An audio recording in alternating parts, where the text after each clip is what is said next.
Magandang araw po, Kuya Bari, at ganoon din sa mga kasundo na walang sawang nakikinig sa inyong YouTube channel. Siya nga po pala, itago niyo na lang po ako sa pangalang Jonathan. Ako ay tubong antike. Kagaya ng iba, ay nais ko ring magbahagi ng aking kahindik-hindik na karanasan patungkol sa sinasabi nilang aswang. Doong bata pa lang po ako, mahilig talaga akong sumama kay Itay upang maghanap ng mga isda sa tabi ng dagat kapag gabi. Ginagawa namin ito tuwing hindi malalim ang tubig sa dagat. Nagdadala kami ng flashlight, maliliit na balde bilang sisidlan at mga kagamitan para sa panghuhuli ng mga isda. Inuulam namin ang aming mga nakukuha at minsan naman ay binebenta namin kapag marami-rami ang aming nahuling isda.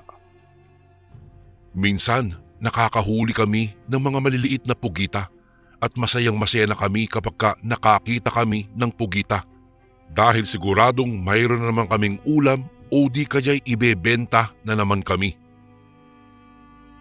Isang gabi, niyaya ako ni Itay na maghanap daw kami ng mga isda at pugita sa dagat.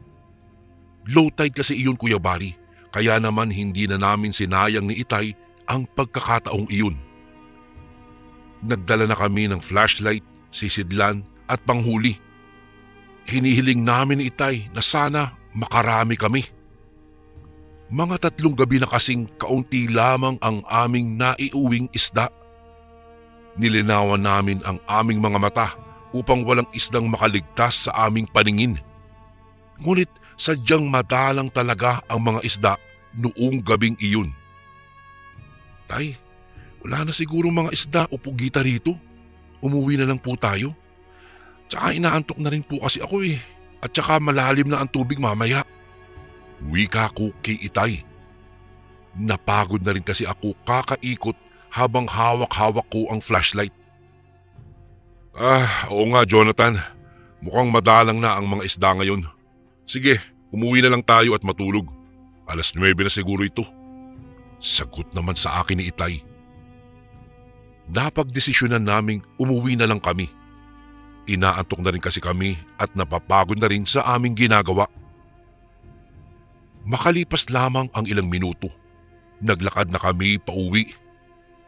Pagdating namin sa bahay, Kuya Bari, kinamusta kami ni Inay. Sinabi namin na kakaunti lamang ang aming nahuli. Naglinis na kami ng aming mga katawan at saka natulog. Kinaumagahan, tumungo si Mang Kaloy sa aming bahay.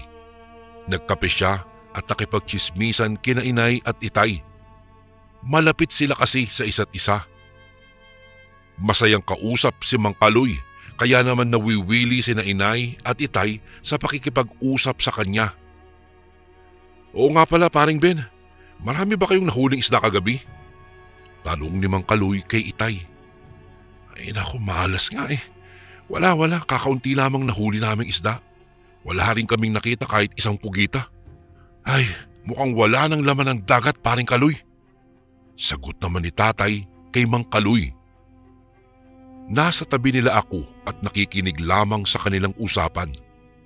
Noong bata pa ako ay hindi talaga ako sumasali sa usapan ng mga matatanda. Tahimik lamang akong nakaupo sa gilid habang ako'y nag-aalmusal.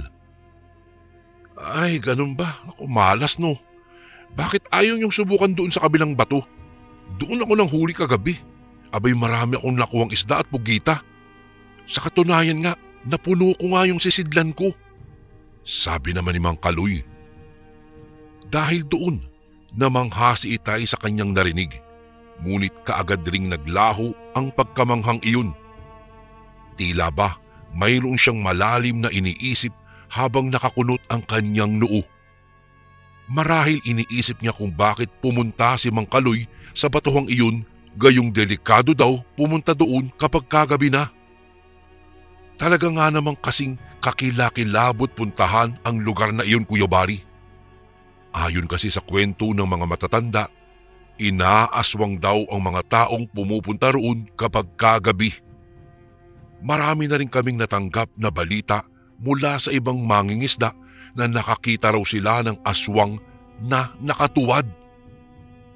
Mukhang hindi raw ligtas na manghuli ng mga isda malapit sa batuhang iyon dahil parang tinatambayan ng aswang ang lugar na iyon.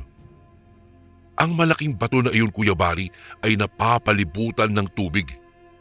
Tuwing low tide po ay magandang umikot sa paligid ng batong iyon dahil marami kang makukuhang mga isda, pugita, kabibe at kung ano-ano pa. Ngunit nang magsimulang kumalat ang nakakatakot na balita patungkol sa batong iyon, maraming mga mangingisda ang natakot at kailanman ay hindi na sila pumunta pa roon kapag gabi na. Mayroon raw kasing natagpo ang bangkay ng isang tao sa gilid ng dagat, malapit sa batong iyon. Ayon sa sabi-sabi, wala nang lamang loob ang biktima. Puno ng kalmot sa muka at braso at may kagat sa bandang liig nito na parabang ininom ang dugo. Naniniwala raw silang aswang ang gumawa ng karumal-dumal na krimeng iyon. Magmula nang maganap ang masaklap na insidenteng iyon, wala nang mga mangingisda ang pumunta malapit sa kinaroroonan ng malaking bato. Natatakot na silang manghuli ng mga isda malapit doon dahil naniniwala silang mayroong gumagala-galang aswang sa lugar na iyon pagsapit ng dilim. Subalit nagulat kami ni Itay nang sinabi ni Mang Kaloy na doon daw siya nang huli ng mga isda at naghanap ng mga pugita. Naku Kaloy, di ba delikado daw puntahan yun kapag kagabi? Yung doon sa malaking batong sinasabi mo. Bakit ka naman pumunta doon, Kaloy? Hindi ka ba natatakot sa sinasabi nilang aswang? Tanong ni Itay sa kanya. Napahagalpak naman ng tawa si Mang Kaloy dahil sa mga salitang sinabi ni Itay. Ano? Aswang? Aba, matanda ka na paring Ben, pero naniniwala ka pa rin pala sa mga sinasabi nilang aswang? Naku pare, hindi naman totoong mayroong aswang dito sa mundo. Huwag kayong maniwala sa mga sabi-sabi ng iba. Sagot naman ni Kaloy habang ito'y tumatawa. Mababa ka sa kanyang mga tawa at maging sa ekspresyon ng kanyang muka na talagang hindi siya naniniwala sa mga aswang. Naikwento rin ni Itay kay Mang Kaloy ang patungkol sa isang tao na naging biktima ng aswang. Ngunit kahit anong katatakutan ang sabihin namin sa kanya, hindi talaga siya naniniwala.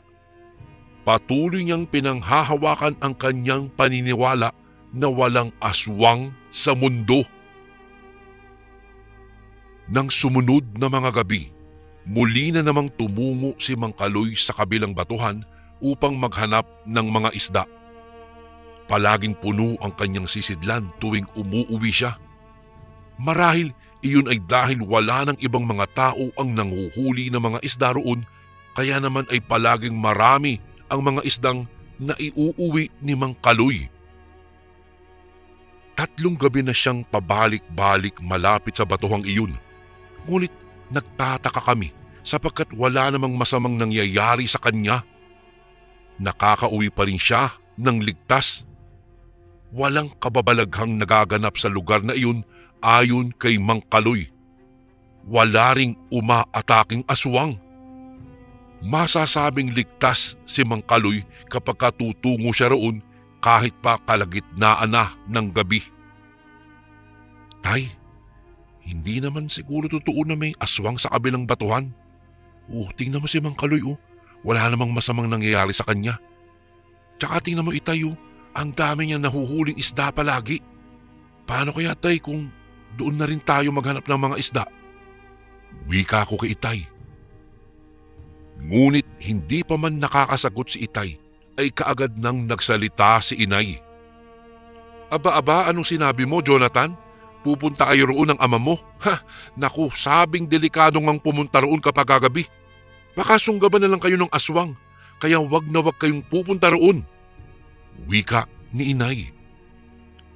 Pero Nay, wala namang pong aswang ang sumunggab kay Mang Kaloy. Totoo nga sigurong walang aswang doon. Pangangatwiran ko naman kay Nanay Gloria. Bakas sa reaksyon ng mukha ni inay na hindi niya nagustuhan ang mga salitang aking itinuran. Naku, baka nakatsamba lang siya. Huwag kang pasaway, Jonathan. Huwag mong subukin ang alam mong ikakapahamak mo. Saway ni inay sa akin. Noong mga sandaling iyon, Kuya Bari, ay abala sa paghahasa ng itak si itay. Nakikinig lamang siya sa usapan namin ni inay. Halos nagbabangayan na nga kami ni Nanay Gloria dahil gusto ko talagang tumungo sa kabilang batuhan. Subalit ayaw niya kaming payagan. Dahil sa aming ingay ay hindi na nakatiis si itay. Tumingin siya sa amin at sumali na rin sa aming usapan. Huwag na nga kayong magbangayan dyan. Tama naman siguro si Jonathan. Hindi totoo ang mga aswang. Tira mo si Paring Kaloy nga. Hindi naman nakakita ng aswang doon. Sige, mamayang gabi, doon naman tayo maghahanap ng isda, anak. Wika ni itay. Kumunot ang noo ni Nanay Gloria. Hindi niya nagustuhan ang sinabi ng aking ama. Natatakot siya na baka hindi na raw kaming makauwi ng buhay. Pinigilan kami ni inay na huwag kaming pumunta sa kabilang bato. Isa kasi si Nanay Gloria sa mga naniniwalang delikado talaga ang lugar na iyon. Ngunit sa halip na sundin si inay, mas pinili namin ni itay na pumunta pa rin doon. Noong sumapit ang 6:00 ng gabi, inabangan namin ni itay ang pagbaba ng tubig sa dagat. Nang magkaroon ng low tide, inihanda na namin ni itay ang aming flashlight, sisidlan at mga panghuli sa isda. Dinala rin ni itay ang kanyang matalim na itak upang magsilbi naming pangdepensa kung sakaling atakihin nga kami ng masasamang mga nilalang. Nasasabik na kaming makapunta roon at mapuno namin ang aming sisidlan kagaya ng kay Mang Kaloy. Binagtas na namin ni itay ang kahabaan ng buhangin patungo sa lugar na iyon. May kalayuan sa amin ang kinaroroonan ng batong iyon. Subalit naglakad pa rin kami ni itay patungo roon. Makalipas ang mahigit kalahating oras na paglalakad ay nakarating na rin kami roon. Kaagad kaming tumungo sa tubig, tangan-tangan ang aming flashlight. Kararating pa lang namin, ngunit nakakita na kami kaagad ng isang malaking isda. Walang mapagsidlan ang tuwang aming naramdaman ni itay. Hindi namin pinalagpas ang malaking isdang iyon. Minaigi naming makuha iyon. Si itay ang tagahuli, samantalang ako naman ang tagatutok ng flashlight. Muntika na sanang mahuli ni itay ang malaking isda nang bigla kaming nakarinig ng kakaibang tunog. Tila ba mayroong umaalulong sa di kalayuan. Napatingin kami ni itay sa gawing pinanggagalingan ng alulong na iyon. Wala namang kaming nakikitang tao. Hinayaan na lamang namin ni itay ang tunog na iyon.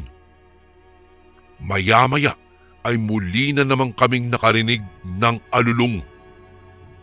Naramdaman ko ang unti-unting pagkabuhay ng kaba sa aking dibdib. Naalala ko tuloy ang kwento ng mga matatanda sa aming lugar patungkol sa mga aswang. Nanindig ang aking balahibo. Maya-maya ay muling tumahimik ang paligid. Itinutok ni itay ang kanyang flashlight sa di kalayuan. Nabigla kami nang magtama ang flashlight ni itay sa buhangin na kung saan ay mayroong nakatuwad na nilalang. Mas lalong nanindig ang aking balahibo noong mga sandaling iyon, Kuya Bari. Tay, ano iyang nakatuwad na yan? Hayop po ba yan? Tanong ko kay itay. Hindi ko alam, Jonathan. Alika, tingnan natin kung anong klaseng nilalang yun. Sagot naman ni itay. Umahon na si itay sa tubig at tumungo sa buhangin. Wala na akong nagawa kung hindi ang sumunod na lamang sa kanya. Ayoko sanang lumapit doon, ngunit natatakot din ako na mapalayo kay Itay. Dahan-dahan akong sumunod kay Itay. Damang-dama ko ang pangangatog ng aking mga tuhod. Hindi ko lubos maipaliwanag ang aking nararamdaman.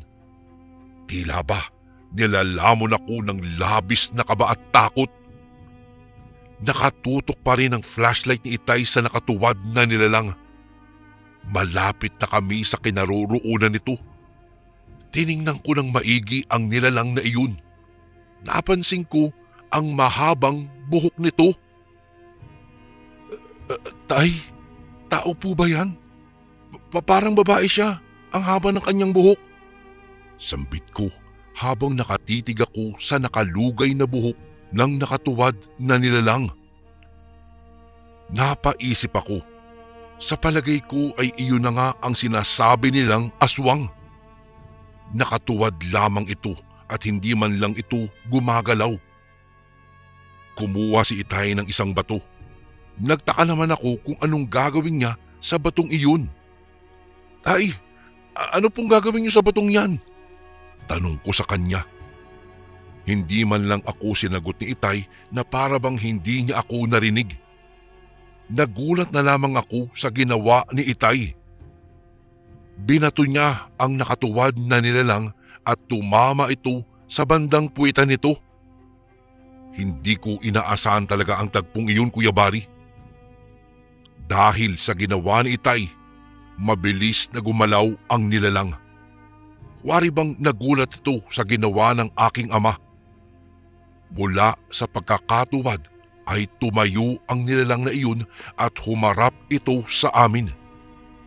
Napakabilis na mga pangyayari na animoy isang kidlat. Natanaw na lang namin na nakaharap na sa amin ang nilalang na iyon. Galit na galit ang mga mata nito. Namumula ang kanyang mga mata na para bang nakasinghot ng ipinagbabawal na droga. Napasigaw ako, Kuya Bari, at napatakip ako ng aking mga mata. Ang kanyang muka ay kagaya ng mga aswang na nakikita ko sa TV. Magulo ang kanyang buhok, mahaba ang kuko at matutulis ang kanyang pangil. Takot na takot ako. Tila ba gusto ko na lamang maglaho noong mga sandaling iyon. Akala ko sa TV lang ako makakakita ng aswang, ngunit hindi ko akalaing matatanaw ko rin ito sa totoong buhay. Anak, takbo! Sigaw ni Itay sa akin. Batid kong nagulat din si Itay dahil sa kakilakilabot na mukha ng nilalang na iyon. Narinig ko ang mga yapak ni Itay palayo sa kinaroroonan ng aswang. Ilang beses siyang sumigaw na tumakbo ako, ngunit hindi ko po magawa-gawa. Parang naistatwa ako sa aking kinatatayuan.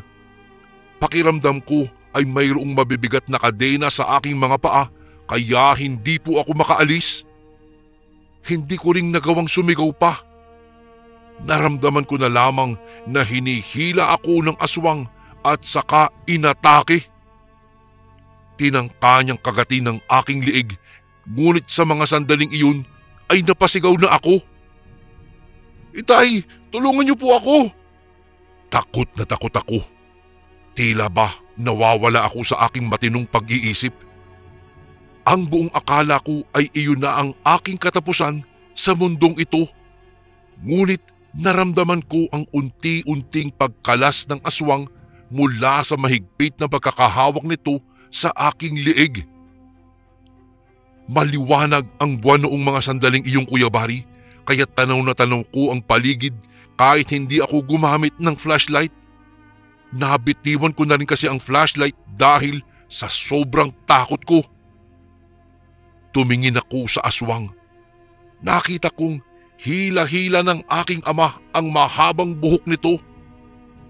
Dahil doon, nahirapan ang aswang na kalabanin si Itay.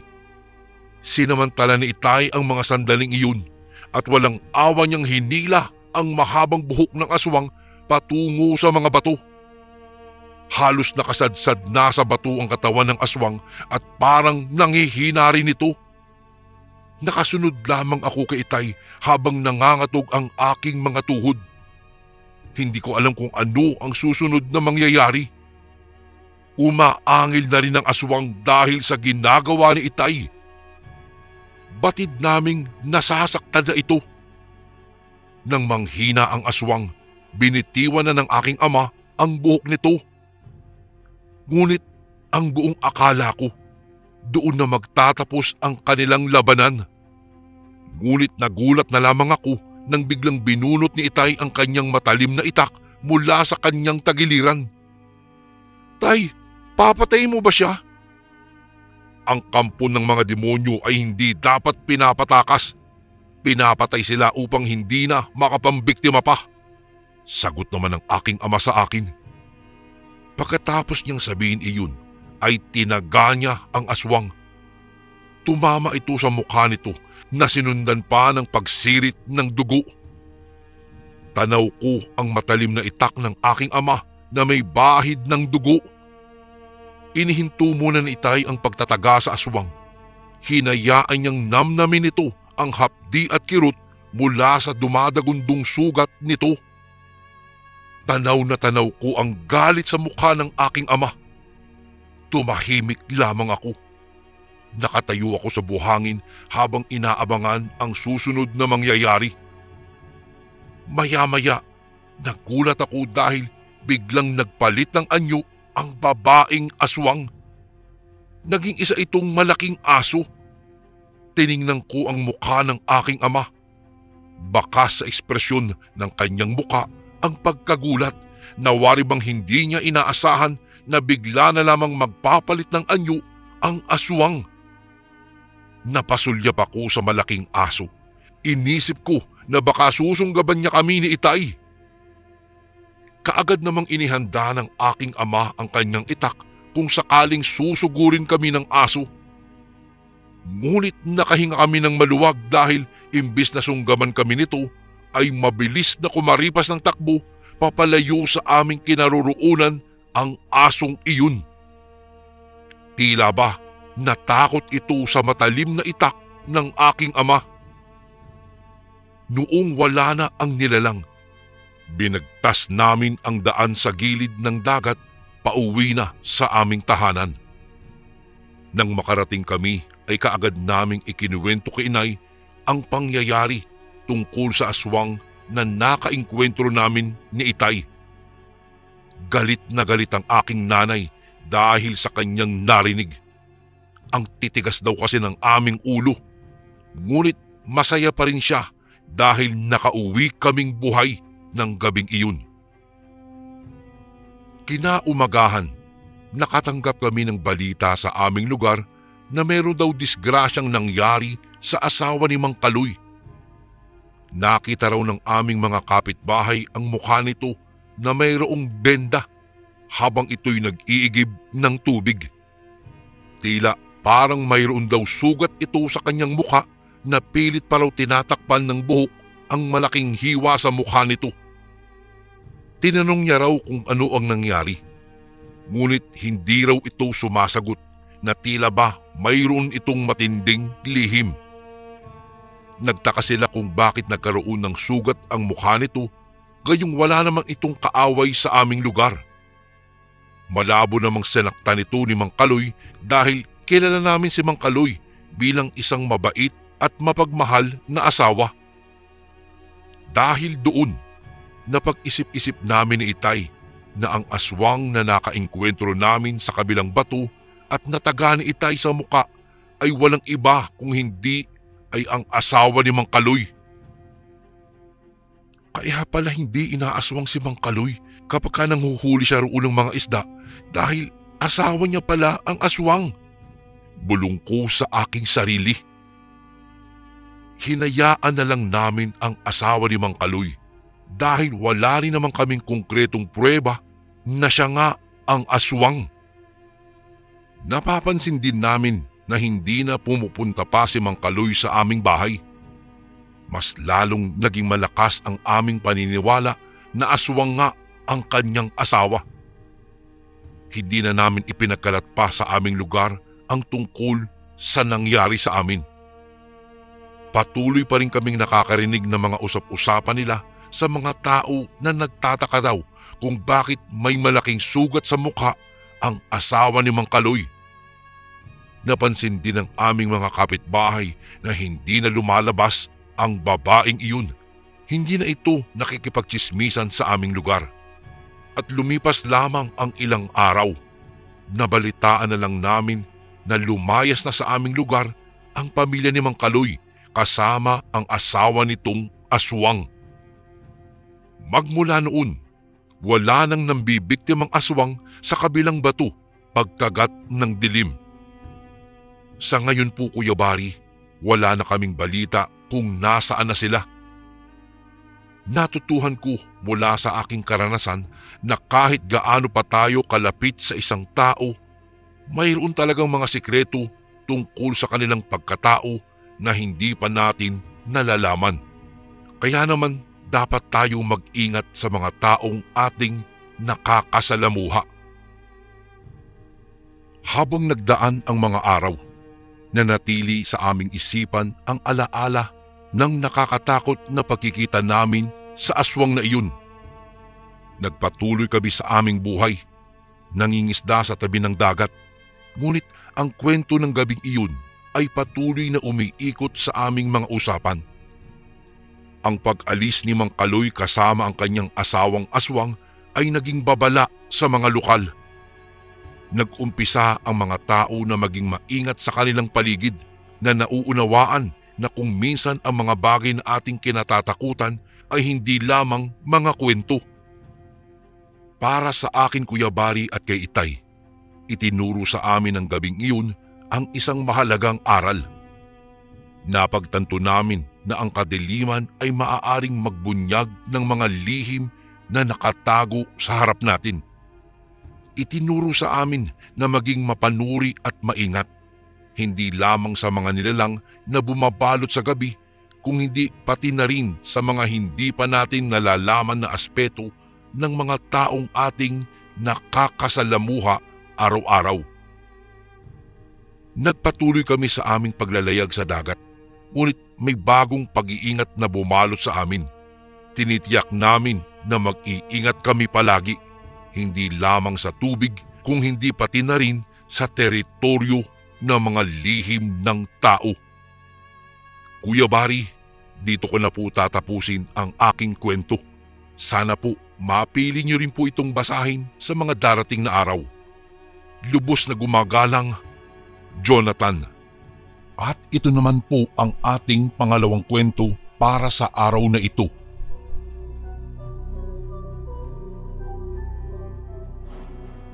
Isang mapagpalang araw po sa inyo, mga kasundo, lalong-lalo na po sa inyo, Kuya Bari. Tawagin niyo na lang po ako sa pangalang Darwin.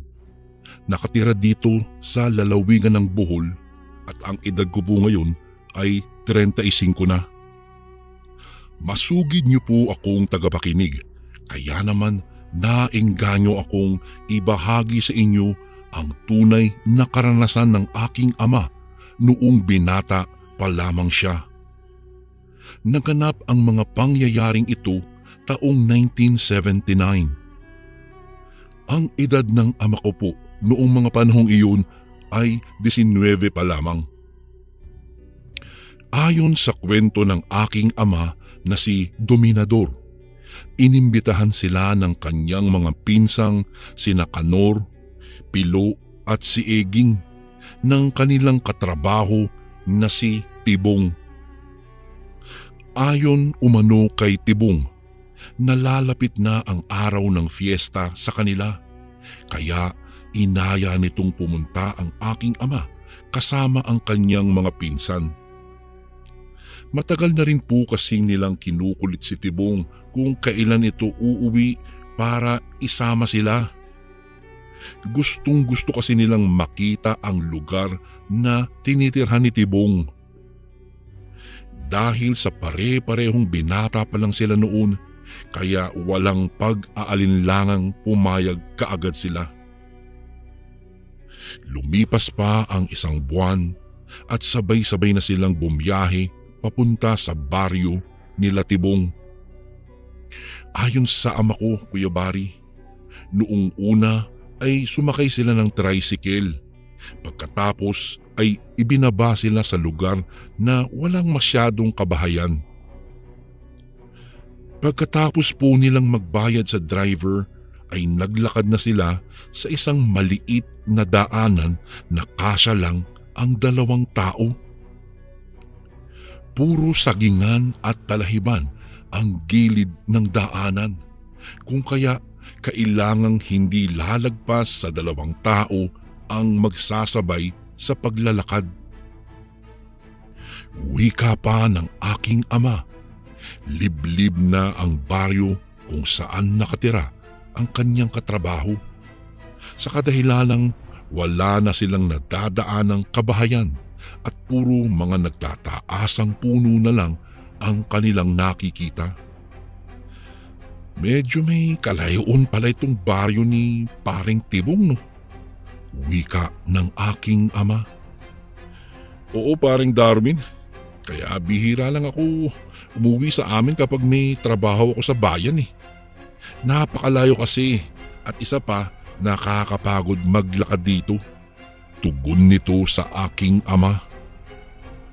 Makalipas ang mahigit 1 oras at kalahati ay bumungad na sa kanila ang baryo kung saan nakatira si Tibong. Namangha ang aking ama nang masilayan niya ang ganda ng mga tanawin sa baryo ng kanyang katrabaho. Di mo naman sinabi, tol? Napakaganda pala dito sa inyo. Bulalas ng aking ama habang inililibot ang kanyang paningin sa paligid. Ang sabi pa ng aking ama, makikita mo ang mga naggagandahang tanawin sa baryo ni Tibong. Napapagitnaan kasi ng palayan ang mga kabahayan doon sa bungad at may malaking sapa naman sa di kalayuan na sa tingin ng aking ama ay malinis iyon at masarap languyan. Napapalibutan rin kasi ng mga naglalakihang puno ang sapang iyon na siyang nagbibigay ng lilim. Kung kaya kahit tirik na ang araw ay hindi ka maiinitan kapag naligo ka sa sapa. Naku, huwag kang mabighani sa panlabas na kaanyuhan, tol. Akala mo lang maganda dito. Sambit ni Tibong. Dahil sa narinig ng aking ama, kaya napakunot-noo siya at tinanong ang kanyang katrabaho kung ano ang ibig sabihin niya. Ngumiti lang si Tibong sa kanya at binilinan silang magpinsan na mamayang gabi ay wag na silang lumabas ng bahay. Ha? Ano? Wag tayong lalabas ng bahay? Ay, kaya nga tayo nandito dahil pupunta tayo di ba sa sayawan? Reklamo ng pinsan ng aking ama na si Pilo. Ay nako, basta huwag kayong makulit, no? Makinig na lang kayo sa akin. Pupunta naman tayo sa sayawan eh. Huwag lang mamayang gabi. Delikado kasing lumabas mamaya dahil kabilugan ng buwan mamaya. Sagot ni Tibong. Ano naman ang koneksyon sa bilog na buwan sa sayawan? Tanong ni Kanor. Ay naku, isa ka pang makulit eh. Basta makinig na lang kayo. Huwag nang marami pang satsat. Anya ni Tibong habang patuloy pa rin silang naglalakad sa baryo. Nang naglalakad na sila ay napapansin ng aking ama na may mga pailan-ilang tao ang masamang nakatitig sa kanila. Yung iba naman, hindi sila nilulubayan ng tingin, kaya nakaramdam ng takot ang aking ama noon, Kuya Bari. Isipin mo naman kasi, yung tipong dadayo ka sa ibang baryo tapos tititigan ka ng masama ng mga nakatira doon na animoy may malaki kang atraso sa kanila. Di ka ba naman kakabahan yan? Hoy mga unggoy, tara na, bilisan nyo nga maglakad dyan. Wika ni Tibong sa aking ama. Hindi kasi komportable ang aking ama na may mga taong tumititig sa kanya at hindi niya rin maiwasang tingnan iyon. Sandali lang. Huwag mo silang tingnan sa mata ha. Bulong ni Tibong sa kanila.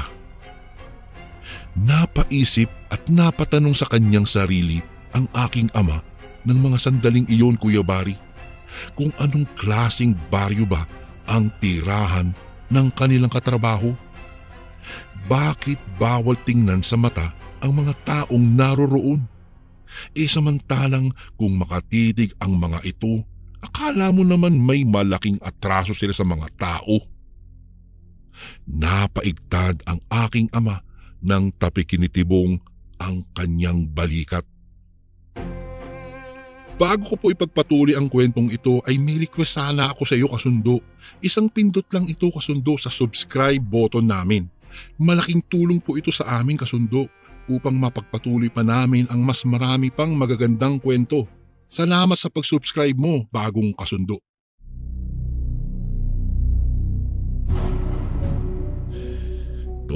Tol, nababasa ko ang nasa isipan mo.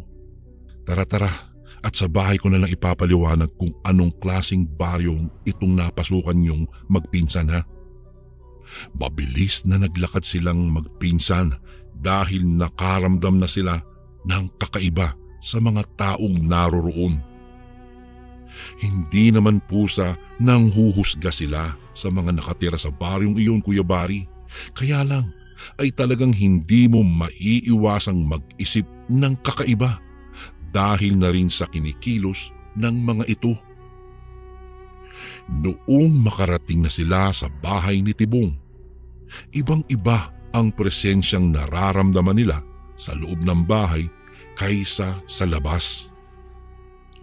Ayon kasi sa aking ama, Kuya Bari, maaliwalas at napakagaan umano ang presensyang nararamdaman nila doon sa loob ng bahay ni Tibong kaysa noong nandoon sila sa labas. Dahil tila ba may trahedyang nakaabang sa kanila kapag nandoon sila sa labas. Ipinakilala naman ni Tibong ang kanyang mga magulang. Doon napag-alaman ng aking ama na may lahi palang mga antingero at albularyo itong si Tibong. Dahil ang kanyang ama ay isang antingero at ang kanyang ina naman ay isang albularya. Pinaghanda naman sila ng pagkain kaya busog na busog talaga sila nang matapos silang kumain.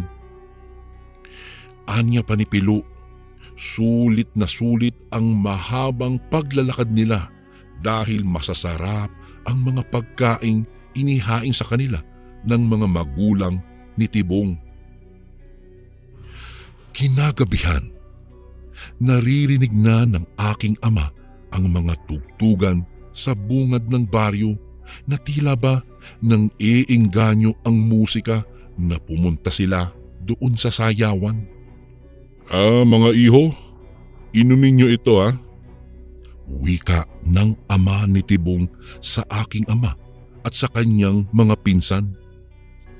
Tinanggap naman nila ang tig-iisang basong may lamang tubig at hindi na sila nagtanong kung bakit iinumin nila iyon. Matapos nila inumin ang tig-iisang basong tubig ay may nalalasahan ang aking ama na tila kakaiba. Ayon sa kanya, Kuya Bari, hindi niya alam kung anong klaseng lasa iyon. Dahil hindi niya naman masasabing mapait iyon o mapakla o kaya ay maalat. Basta kakaiba daw ang tubig na ipinainom sa kanila. Maya-maya lang ay nagtaka ang aking ama dahil kanina lang ay halos nagkukumahog silang lumabas ng bahay upang pumunta doon sa sayawan dahil sa naririnig nilang napakagandang tugtugan. Pero bakit ngayon? Parang nakakakilabot na ang tugtugan sa sayawan na kanilang naririnig kanina. Animoy, mga nag-iiyakang tao na at may halong umaalulong na aso. Ano pong nangyari, Tatang? Bakit tila nag-iba yata ang tunog sa sayawan? Tanong ng aking ama. Oo nga po, bakit ganyan yung tunog? Nakakatakot naman yan. Sinigundahan tanong ni Eging. Kaya nag-iba na ang tunog ng tugtog doon sa narinig nyo kanina dahil iyon sa ininom nyong tubig. May orasyon ang tubig na ibinigay ko sa inyo para hindi kayo mahipnotismo ng mga halang ang kaluluwang sumasamba sa kaliwa. Wika ng ama ni Tibong. Sinabihan pa sila noong sumilip sa bintana nang sa ganoon ay makita nila kung anong klaseng mga nilalang ang naroroon sa labas. Dagdag pang wika ng ama ni Tibong na huwag umano silang matakot dahil nilagyan niya ng isang tinatawag na sabulag ang buong bahay. Kaya kahit magpaikot-ikot pa sa kakahanap ang mga nilalang kung saan nagtungo ang mga dayong pumasok sa kanilang baryo, hindi sila nito makikita. Agad naman silang sumilip sa bintana. Noong nakasilip na sila, halos panawan na ng ulirat ang aking ama. Dahil kitang-kita niya ang mga naglalakihang asong kulay itim at mahahaba ang mga balahibong nagpabalik-balik lang sa daanan. Ang malala pa, Kuya Bari, nakikita ng aking ama ang nakakakilabot na itsura ng mga asong iyon na animoy mga halimaw dahil sa naglalakihang mga mata na kulay pulang nagbabaga. Idagdag mo pa ang mga ngiping matutulis na animoy ngipin ng tigre. Isabay mo pa ang mga nag-uunahang pumapatak na salupang malalapot na laway ng lilalang. Aswang ang mga iyan, kaya nga sinabi ko sa inyo na sa sunod na araw na tayo pumunta sa sayawan, di ba? O ngayon, nasagot ko na ang mga tanong nyo kanina. Sambit ni Tibong sa aking ama. Namangha naman ang aking ama sa pamilya ni Tibong dahil tila ba wala lang sa kanila ang mga naganap sa labas ng kanilang bahay. Para bang mga sanay na ang mga ito sa mga nangyayari. Dahil sa takot at kabang nararamdaman ng aking ama ay hindi siya nakatulog ng gabing iyon. Ganoon din ang kanyang mga pinsan. Kaya kung ano-ano na lang ang kanilang napapagkwentuhan, maibsan lang ang takot sa kanilang nararamdaman. Ngunit kahit ano pa ang kanilang gawin, ay tila takot na takot sila sa kanilang mga nakikita. Kahit ang mga nilalang na ito ay hindi naman sila nakikita dahil nga sa sabulag na inilagay ng ama ni Tibong. Hindi rin sila halos nakatulog dahil naririnig nila at nakikita nila ang mga umaalulong na nilalang sa kabilang baryo lang. Inabot sila ng halos mag-aalas 5 na ng umaga bago pa lang sila nakatulog. Kinabukasan, nagbago na ang plano nila. Nagpasya nang umuwi ang aking ama at ang kanyang mga pinsan. Hindi na sila magpapalipas ulit pa ng isa pang gabi doon sa liblib na baryong iyon. Hindi na daw sila tutuloy pa doon sa inaasam-asam nilang sayawan. Magmula po noon, Kuya Bari, hindi na sila bumalik pa doon sa baryo ng kanilang katrabaho na si Tibong. Naging aral ito sa kanilang lahat na hindi lahat ng fiesta ay masaya. Mayroon ding mga fiesta na kakaiba. Hanggang dito na lang po ang aking kwento, Kuya Bari. Maraming salamat po. Gumagalang, Darwin.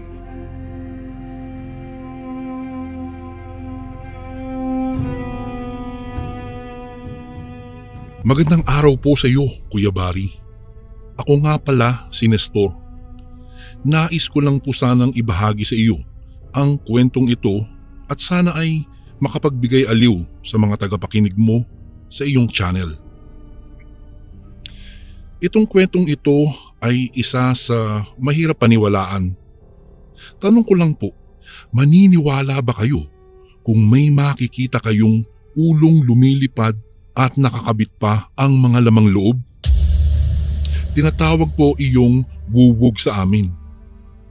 Marami ang mag-aalangang maniwala pero isa po ako sa nakaranas ng pag-atake ng ganoong aswang.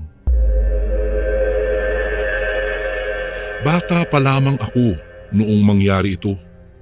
Sa pagkakatanda ko po ay 6 na taon pa lang ako noon. Nakatira kami sa probinsya. Ang aming bahay ay gawa lang sa kawayan at nakaangat iyon sa lupa. Wala rin kaming kuryente ng mga panahong iyon at tanging gasera lang ang aming nagsisilbing ilaw. Tuwing gabi ay natatakot na kaming lumabas dahil marami ang mga kwentong kumakalat tungkol sa mga aswang.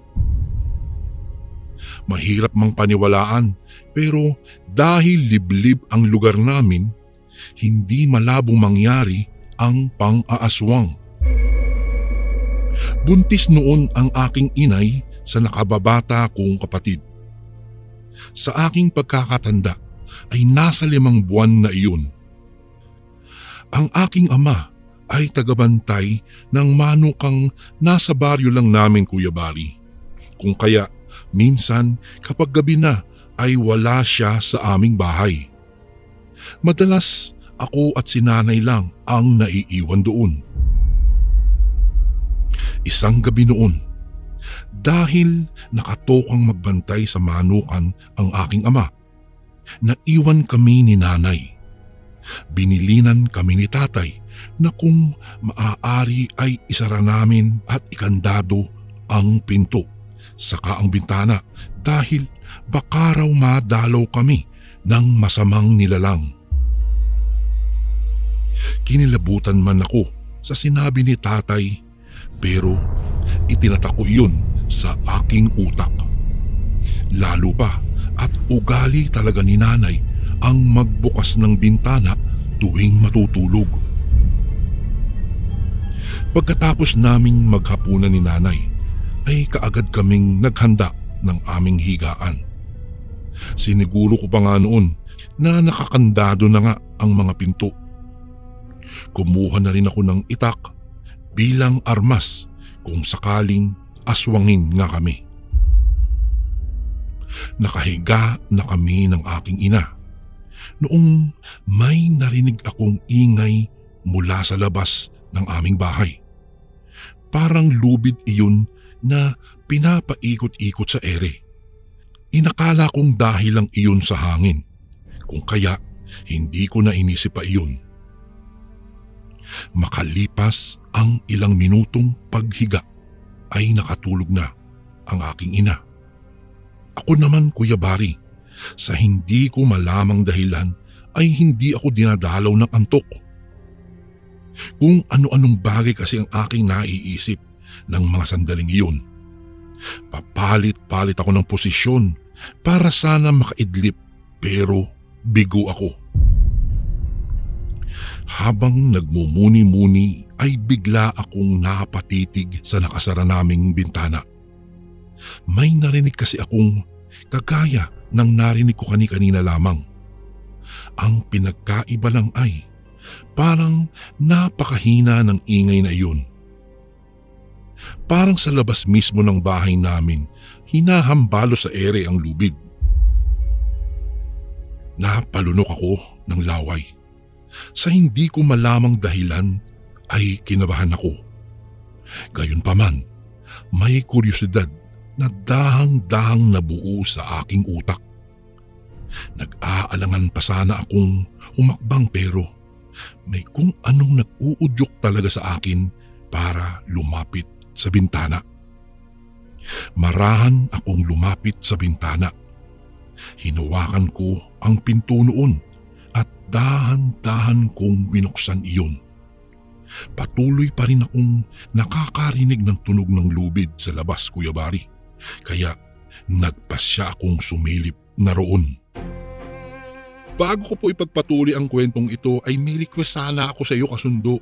Isang pindot lang ito, kasundo, sa subscribe button namin. Malaking tulong po ito sa amin, kasundo, upang mapagpatuloy pa namin ang mas marami pang magagandang kwento. Salamat sa pag-subscribe mo, bagong kasundo.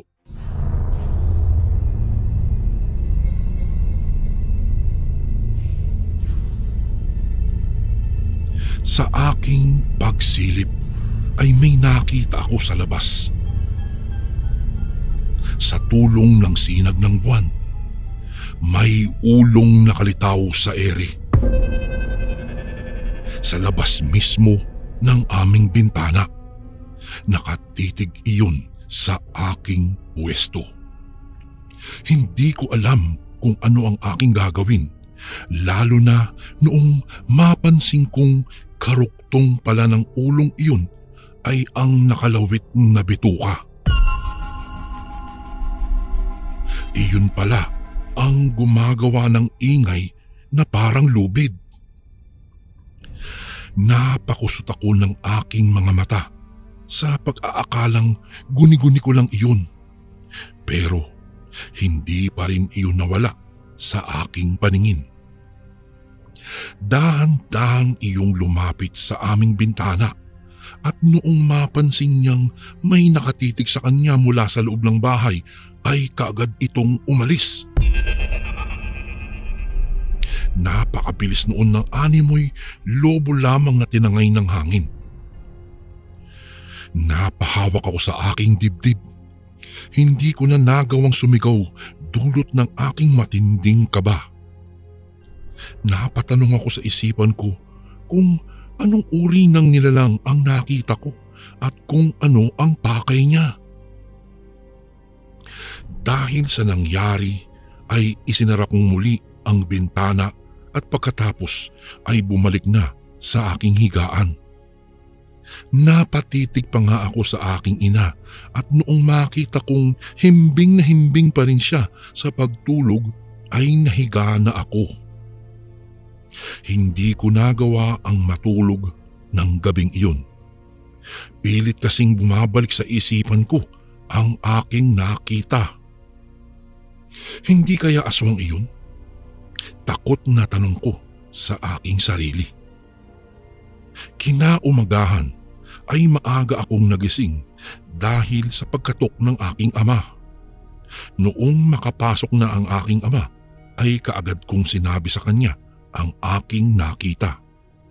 Anong ginawa niya? Ang inay mo, sinaktan ba niya? Napailing ako sa kanya bilang tugon. Tinanong ko pa nga siya kung anong nilalang ang nakita ko at seryoso siya sa naging tugon niya. Ang tawag doon ay wuwog. Aswang nakauri ng manananggal pero ulo lang na siyang humihiwalay sa kanyang katawan. Nagsitaasan ang aking mga balahibo, Kuya Bari. Sa isip ko ay hindi ko nagugustuhin pang makita ulit ang nilalang na iyon.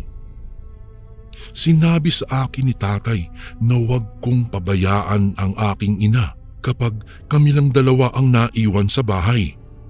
Baka raw kasi sa susunod ay suguri na kami ng aswang na iyon, lalo pa at buntis nga ang aking inay. Noong magising si nanay ay kinuwento namin sa kanya ang nakita ko. Maging siya ay nangilabot dahil aniya nananaginip daw siya nang nagbubuno sila ng isang aswang. Pinag-ingat lamang kami ni tatay at sinabi niyang hihingi siya ng permiso na ilagay ang token niya sa pagbabantay sa umaga para nasa bahay siya tuwing gabi. Makalipas ang ilang gabi ay hindi na ulit nagparamdam pa ang aswang na iyon. Akala namin ay wala na talaga, pero isang gabi ay nagulat na lamang kami. Nasa bahay na noon si tatay. Naghahanda kami para sa aming hapunan. Akmang kakain na lang kaming tatlo noong makarinig ako ng ingay na parang lubid na pinaiikot-ikot na naman sa ere. Kinilabutan ako ng todo, Kuya Bari, kung kaya sinabi ko iyon sa aking nanay at aking tatay. Iyan ang narinig ko ng nagdaang gabi. Iyang wuwog. Sinenyasan ako ni tatay na tumahimik. Aniya ay kapag marinig daw kami, ay baka umatake iyon. Iniwan ni tatay ang hapag at pumasok sa aming silid. Kinuha niya ang kulambo namin at dali-dali siyang bumaba ng aming bahay. Ako naman, dahil sa pagiging kuryoso, ay dumungaw sa bintana. Kitang-kita ko mula sa pwesto ko ang ulong may nakalawit na bituka. Palutang-lutang iyon sa ibabaw ng aming bubungan. Ilang sandali pa ay napasigaw si tatay. Hoy, halimaw! Kung hindi ka aalis, ikukulong kita rito. Sigaw nito. Napatitig sa kanya ang nagbabagang mata ng wuwog. Ang akala ko ng mga panahong iyon ay talagang aatakihin niya ang aking ama. Laking gulat ko na lamang noong lumayo iyon sa amin. Hindi ko alam kung dahil lamang sa takot iyong pagpapasuray-suray niya sa paglipad, pero nakarinig na lamang kami ng matinding hiyaw noong napadaan ang wuwog sa bahagi kung saan may nakatanim na kawayan. Pagkabalik ni tatay ay sinabi niyang takot ang nilalang na iyon sa mga lambat dahil hindi siya makakawala kapag nakulong siya doon. Ang sabi pa niya ay marahil nasagi ng wuwog ang mga tinik sa kawayan kung kaya napasigaw siya sa sakit. Iyon ang una at huli kong pagkakakita sa ganoong nilalang. Hindi ko alam kung may iba pang nakakita sa nilalang na iyon. Pero para sa akin, ang karanasan kong ito, Kuya Bari, ay hinding-hindi ko po makakalimutan. Sana po'y nagustuhan nyo ang aking kwento.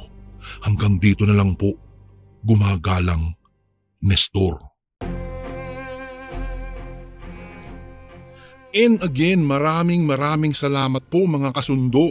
Don't forget to subscribe and i-click nyo lang po yung bell na button para updated po kayo sa mga upcoming videos namin na paparating.